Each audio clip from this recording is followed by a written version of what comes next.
Mama, yung ulo ko naman. Ay, yung kamay ko. Ano masakit sa'yo? Kamay ko. Yung kamay mo. Ingay na! Ano nangyari sa kamay mo? Huwag ka naman dyan, pumasok ka na sa kotse.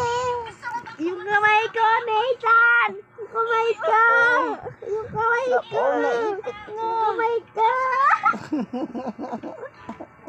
May yung tuhod ko. Tuhod naman.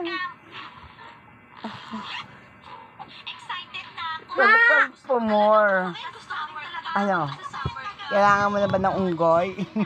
Anak lumamot ng ulo mo. Ano? Ano sabi mo? Ano masakit sa'yo? Ay, nako guys. Ayan ang anak ko. Oh. Pagkatapos pumunta sa computeran, dito mag-uumarte sa akin. Ah, diba? Oh, ayun yung isa. Sarap ng buhay. Pasarap ng cellphone lang. Uy, Nathan. Ano oras ka matutulog? Pasukan na. Tigilan mo na yan. Di, ano? Ano, paano yan? Ha? Yung sapatos ko, mama, asan? Wala. Binenta ko na. Wala tayo pambiling bigas eh. Mm. O, diba? Babos!